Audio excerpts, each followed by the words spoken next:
Inson ko'pincha o'zini yer yuzidagi eng kuchli va eng mukammal mavjudot deb hisoblaydi. Ammo agar tabiatga chuqurroq qarasak, shunday jonzotlar borki, ularning qobiliyatlari oldida insonning kuchi va ilmi juda ojiz bo'lib qoladi. Ba'zilari ko'zimizga ko'rinadi, ba'zilari esa butunlay ko'zga ko'rinmas. Lekin ularning barchasi bir xil haqiqatni ko'rsatadi. Boshlaymiz. Yer yuzidagi eng chidamli jonzotlardan biri tardigrad, ya'ni suv ayiqlari. Bu mikroskopik jonzot shunchalik kichikki, uni faqat mikroskop orqali ko'rish mumkin. Ammo uning qobiliyati aql bovar qilmaydi. Tardigrad kosmos bo'shlig'ida kislorodsiz muhitda ham tirik qolgan. U -270 daraja sovuqqa ham, juda kuchli radiatsiyaga ham bardosh bera oladi. Inson esa bunday sharoitda bir necha soniya ham yashay olmaydi. Keyingi jonzot mantisa qisqichbaqasi. Bu mavjudot inson ko'ra olmaydigan ranglarni ko'ra oladi. Biz atigi 3 rangni ajrata olsak, u o'nlab rang spektrlarini sezadi. Uning zarbasi shunchalik tezki, suv ostida yorug'lik chaqnashi paydo bo'ladi. Bu zarba hatto qalin qobiqni ham sindira oladi. Elektr ilon baliqi esa tanasidan yuzlab volt elektr toki chiqaradi.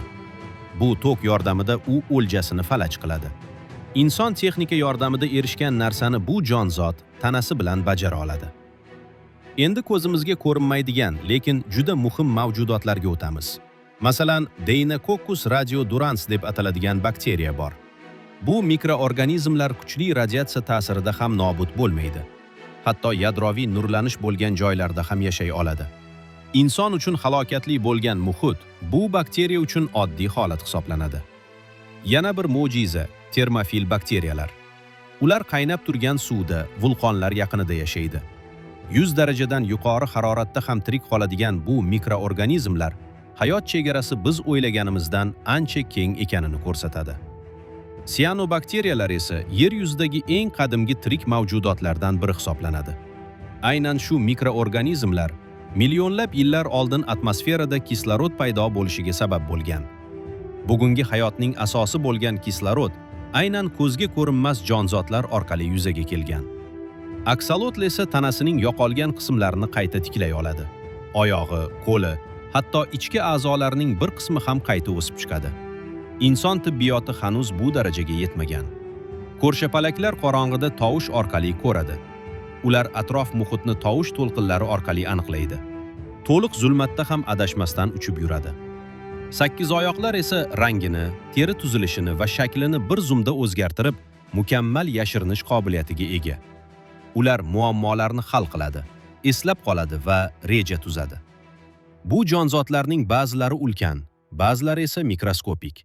Ammo ularning barchasi mukammal tizim asosida ishlaydi. Shu yerda bitta savol tug'iladi.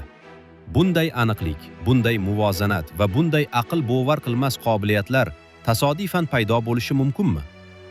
Yo'q. Har bir jonzot, hatto ko'zga ko'rinmas mikroorganizmlar ham aniq vazifa bilan yaratilgan. Bu tasodif emas, bu yaratilish. Bu mavjudotlarga qarab inson shuni tushunadi. Haqiqiy qudrat yo'q qilishda emas, balki yaratishda namoyon bo'ladi. Va bu Allohning mo'jizasi. Agar sizni bu jonzotlardan qaysidir biri hayratga solgan bo'lsa, kommentariyada yozib qoldiring. Sizni eng ko'p hayratlantirgan mavjudot qaysi bo'ldi? Agar shunday sirli va o'ylantiradigan mavzularni davom ettirmoqchi bo'lsangiz, kanaliga obuna bo'ling. Oldinda yanada aqlni lol qoldiradigan videolar bor.